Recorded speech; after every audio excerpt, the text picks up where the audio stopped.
and social activist, I would say, who supports girls and women in a lot of terrific endeavors. And we are so happy to be here every Monday to help you, artists and musicians, connect across the world. Are we ready? Hello, Kathy. So thank you so much for opening the show today. We are waiting for Guadalupe Urbina from Costa Rica to connect. We do have some technical difficulties, but we can start talking about her. I hear her. Hola, Guadalupe, ¿nos puedes escuchar? Sí, claro. ¡Ay, qué bueno! Bueno, bienvenida. There she is. Welcome.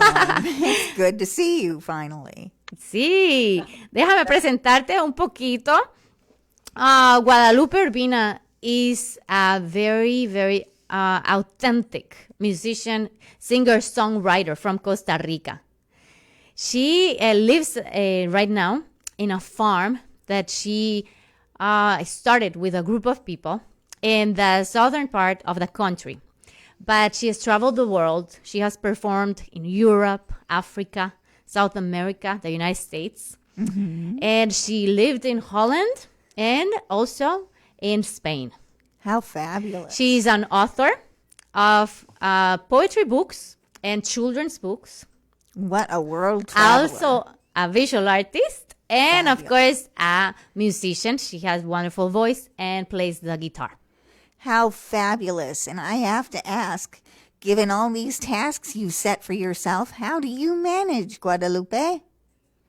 I think as much alternative you have to life can be easier, normal.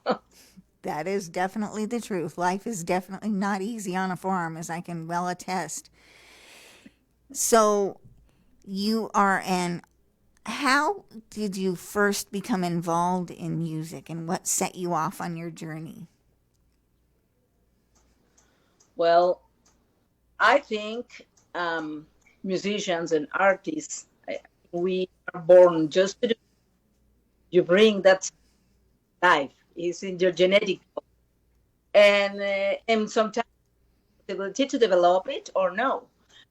I think I just began with this when I was at home, a home full of musicians, and I didn't have to do another thing than make music. I hear you. It's one of the most common things I've seen in studying people who do music and art and performances. They've been surrounded by it their whole life, really. Yeah, I'm so sorry. My English is not fantastic. I mean, I can speak it. It's not fluid, you know. That's all right. Spanish. We can understand perfectly. Pero si te sientes bien, hemos hecho otras entrevistas donde hablamos español y yo le traduzco a Katy. Así que también puede ser esa la opción, si te sientes más cómoda. Sí, both. Ok, estamos teniendo un poquito de problema técnico en la conexión. Entonces, creo que si hablas más lento, quizá lo podemos solucionar de esa manera. Vamos a intentarlo. Pero sí te vemos perfecto. Entonces, sí, voy a decir un poquito. Ayer, we talked yesterday, a while. Y Guadalupe me contaba que empezó sus estudios en la Universidad de Costa Rica, in the University of Costa Rica, but then she moved to la Universidad Nacional, which is another very recognized music institution in Costa Rica that is public as well. It's a national university. Mm-hmm. And there, she wanted to study ethnomusicology, but there was not that option. And for just people who don't know, ethnomusicology is the study of music in different cultures and across cultures. Correct. And they usually do these studies in the field, meaning they travel the countries and they do the interviews to the people that are original creators. Mm-hmm. And they have a specific methodology for doing the research. and then they published their books and etc. But she wanted to study ethnomusicology, and it wasn't available. But there was another interesting option for her, and it was a career. ¿Cómo es que se llamaba esa carrera que estudiaste en la Universidad Nacional? Music, community projects, music for the community. And so it was a project where she would learn everything that a musician learns, like solfege, sight singing. She would learn, take guitar lessons, piano lessons, voice, everything that a musician studies, but with the goal to go and teach all that with the community of different parts of Costa Rica. Oh, and then you'd record the results then, I'm guessing. So that's how she began her career. I see. That's brilliant. You just have to be so flexible when you're an artist, I can tell you. Cuéntanos un poquito de esos primeros viajes cuando te graduaste. ¿Dónde fuiste a Costa Rica, alrededor del país? Well, I was especially interested here. Well, can you hear? Un poquito se corta, pero repítelo, vamos a hacer lo mejor que podamos. Yeah, things that I have done since the beginning was just to work in the province where I was northwest of Costa Rica, because that I was really interested in knowing the root culture, and that's what I want ethnomusicology. So anyway, when I was not as that, I took my time to go to the different kind of places to collect some traditional and old songs without ancient songs, just to understand my roots. So I didn't do that like is, you know, in me or investigate someone who research that as a professional. I'm doing that just to collect songs, songs that I belong to, a culture. Because most of the music I was listening about my it was like a really old hit parade of folklore. I don't know how is the sound. Is that going well? Yes, we are still definitely here, and we are so intrigued by your story. What about the experience working with these cultures stood out for you? Do you think what was the experience you remember the most?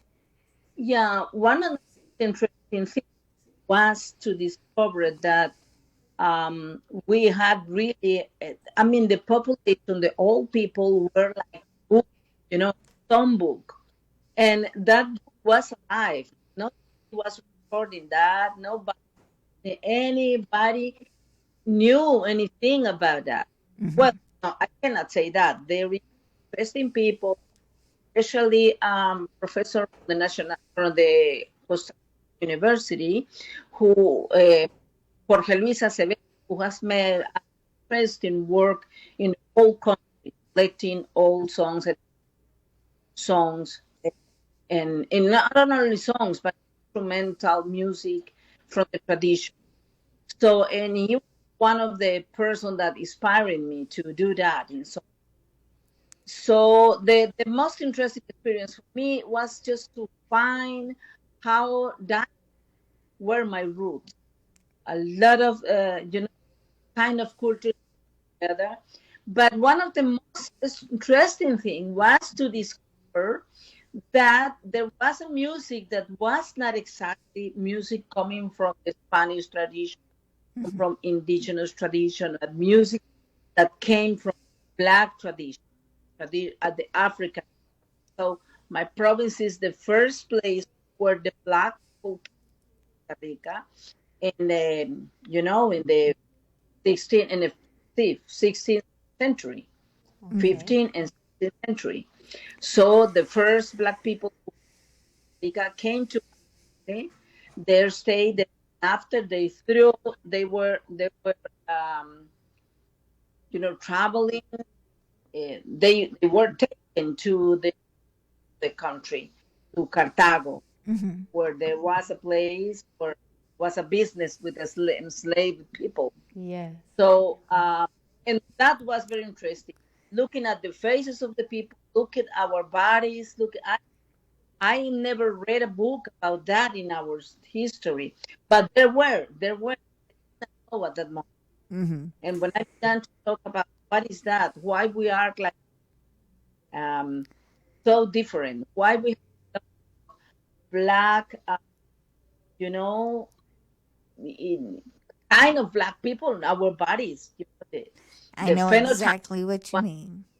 many of the so and began at least more than 30 years ago to work that, to talk about that, to talk every day about that.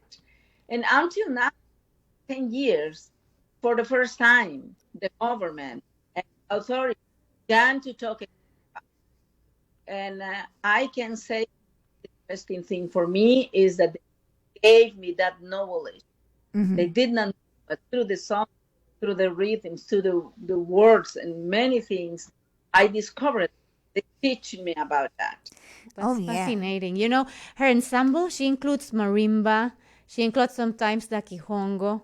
Sometimes she has a keyboard. She's performing with the guitar and the vocals. And she definitely has done beautiful, beautiful projects around the country and abroad. And one of them I want to share with all of you. And the song is from the oral tradition, which is her research is based a lot in the oral tradition, the music that has been alive in Costa Rica, but not studied through the universities, just transmitted orally between families and the culture in the community. Right. So we're going to see now a little bit of this music video, Dicen que, and Guadalupe performing with her band.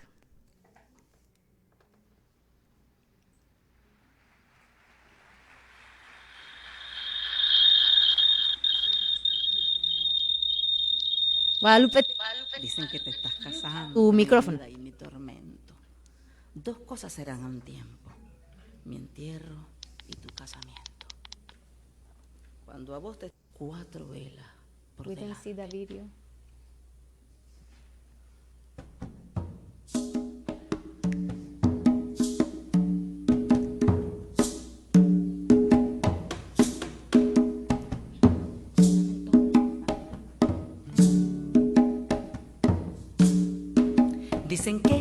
Dicen que te estás casando, mi vida, y mi tormento. Dos cosas serán a un tiempo: mi entierro y tu casamiento. Dos cosas serán a un tiempo: mi entierro y tu casamiento. Cuando a ti te estén poniendo y el anillo de diamante, a mí me estarán poniendo 4 velas por delante, y a mí me estarán poniendo 4 velas por delante. Y no digas eso, don Juan, que me voy a morir primero, y aunque me casen con otro, es a vos a quien yo quiero, y aunque me casen con otro, es a vos a quien yo quiero.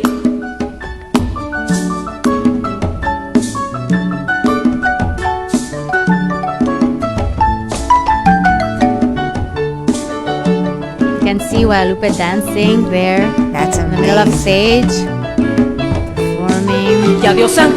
Y adiós Ángela querida, ya yo me voy para el Brasil a hacer plata, hacienda y fama, y después vuelvo por aquí a hacer plata, hacienda y fama, y después vuelvo por aquí. Angelita se murió el día del casamiento, y don Juan, cuando lo supo, clavó un puñal en su pecho. Y don Juan, cuando lo supo, clavó un puñal en su pecho.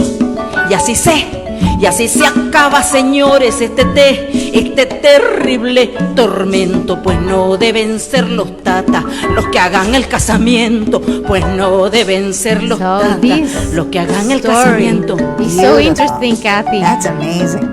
It's about the tradition of the parents deciding who the daughter has to marry with.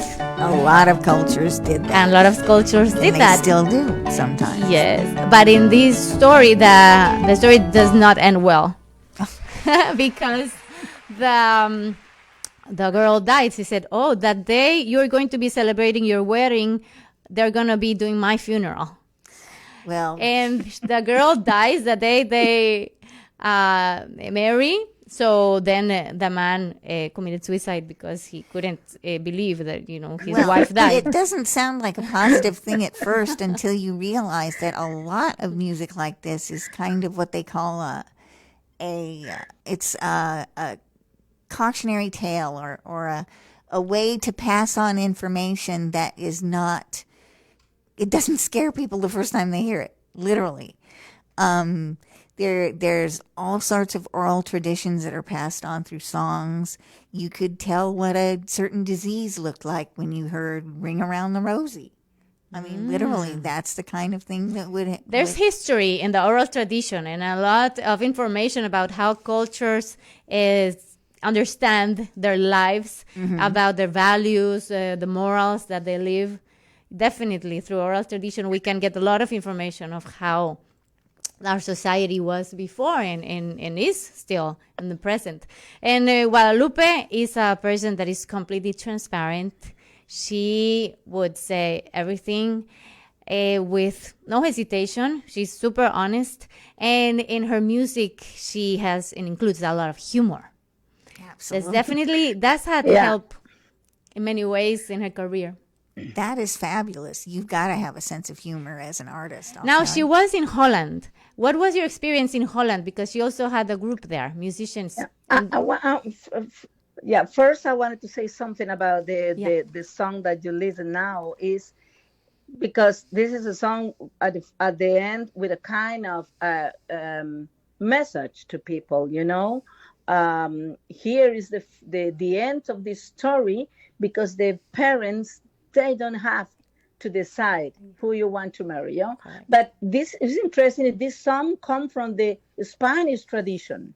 Mm-hmm. This is a song that comes from the Spanish tradition, and it's a kind of popular songs called romance. The romance tradition is a kind of literary style, popular style that came with the Spanish people to my province. That's why we say bombas. The bombas are like a verse with 8, syllables? Syllables? Say 8 in each verse, 4 verses with each syllables in each one. So that comes from the Spanish tradition, ¿no? Y aquí se acaba, señores, este terrible tormento, pues no deben ser los tatas los que hagan el casamiento. So you were talking to me, asking me, sorry that I interrupt you. Oh, perfect. About perfect. When I went to, what was the question exactly? Que fuiste a Holanda y tenías tu grupo allá también. ¿Cómo fue tu experiencia en Holanda? It was a very interesting experience for me in Netherlands, because I have found there really friends and companion and partners making music. It was a very interesting experience because there were people interested in knowing another cultures, another music. That's not normal in many places, but it's possible. And I had a band of blonde people, white people playing with me these songs from my province, from Costa Rica. So it was a group called Guadalupe Urbina y sus amigos. Wow, yeah. It was so funny, and they were really. It has been maybe one of my most important experience in my life, living in another country, another culture, but at the same time, really having a big support from my friends. And I received some grants from the government too, to dedicate 4 years to produce music. I think it has been one of my richest part of my life, making music, and yeah. Y cuando, bueno, si nos puedes hacer una corta historia de tu experiencia en España y luego entonces contarnos tu último proyecto, porque la entrevista, se ha pasado tan rápido que nos quedan 3 minutos, pero queremos saber más de ti. Cuéntanos de España un poquito. Yeah, well, I went to Spain because I have been there working, making some tours, telling stories and singing. And I have received some very interesting recognition in the Fine Arts Center in Madrid. And after I went to work with a record company that has made a reproduction of my recording, call it De Todos Modos, anyway. Vos me hablas en español y yo te estoy contestando en Me inglés. ¿Has encanta. visto? Sí. So I'm practicing my English. It's Very not good. easy I for love me, it. but I can. You are doing So much better than I would do in yeah, Spanish, I'll tell you. yeah. I think it has been a good experience for me. Traveling and meeting people and learning for another cultures is always something that I appreciate a lot. And I treasure that because I think it's something that has expanded the view of my life and the view of your life. understanding of life too. Yeah. And now you have a project with Carlomagno Araya, which is a musician that is very respected here. He's a percussionist drummer, studied at the University of Miami, I think, and also was professor at FIU where I studied. And you have this project that is, what's the title of that project? Yeah, it's a simple songs of the love of the earth. Yes. It's not simple songs to love the earth. No, it's simple songs for the love of the earth. Cantos simples from the love of the earth. Cantos simples del amor de la tierra. It's like the love of the earth is singing simple songs. It's I definitely like want to listen to that album. In Spanish, it's Cantos simples del amor de la tierra. Yeah, they're simple songs about the love for the earth. That's fabulous. Fantastic. And so how is a little bit the new project, the last one that you're going to release? Because we don't have too much time, but we really want to stay connected with you. So tell us a little bit about this project that will come soon. The new project I'm doing now? Yes. The name is Ensayo más error igual milagro. It's like in music, rehearsal plus mistake is equal to miracle. Life is like that. Ensayar, Sometimes equivocarte, volver a ensayar hasta que logras hacer algo que está bien, ¿no? Y así es como aprendes. Claro. Y aprender es un milagro en la vida, ¿no? ¿Y quiénes son los otros músicos que están trabajando contigo y cómo está haciendo en la producción? ¿Cómo la están trabajando? I'm working, one of the very interesting things that I'm working with very young musicians from my country. I mean, the oldest is now 40 years and the others are 32, 30 years, you know. I'm working with, the base of the band is a guitar player, a contrabass and guitar player too, and a percussionist from Colombia. And the others are from Costa Rica. But we are adding to this recording a cello with a Costa Rican cellist. We are adding marimba from my province. We are adding quijongos, different kind of, trying to get some different textures, but especially taking advantage of the guitars because I love guitar a lot. Oh, this that's is one of my a favorites recording really based in the grace and the sweetness of the guitar strings. The strings instruments. That's fantastic, Guadalupe. So where can we learn more about you? What's your website, your social media? ¿Dónde podemos conectarnos contigo? Yeah.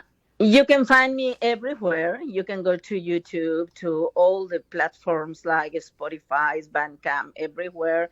You can write my name, Guadalupe Urbina, at internet, and I know for sure that you will find me there. I'm now 65, so it's easy to find me. I have years working on this, so you will find me there. That's You're fabulous. everywhere on the web.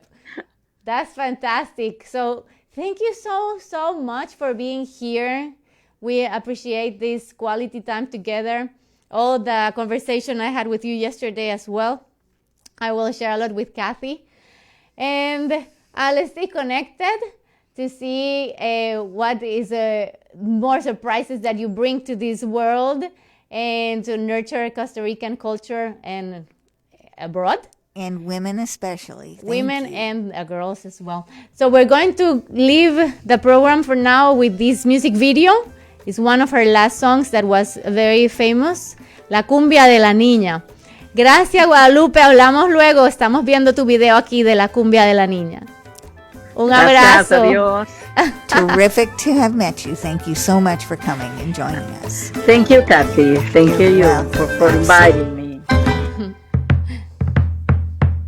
Un Hay una abrazo. niña bailando en mí con un pandero de lata, así desnuda por el calor de las tierras de agua baja. Hay una niña solita en mí, hablando con los tiquisques, viajando con las hormigas que mil secretos le dicen. Y cuando bailo sale a bailar, y si llora la consuelo y le digo que no hay nada mejor que andar de la tierra al cielo. Y cuando Welcome bailo, to Arts in Motion with artist Gabriela Esquivel. Conéctate todos los lunes a las 12:30 p.m. aquí por Omega Radio. Want to thank you for tuning in at Arts in Motion.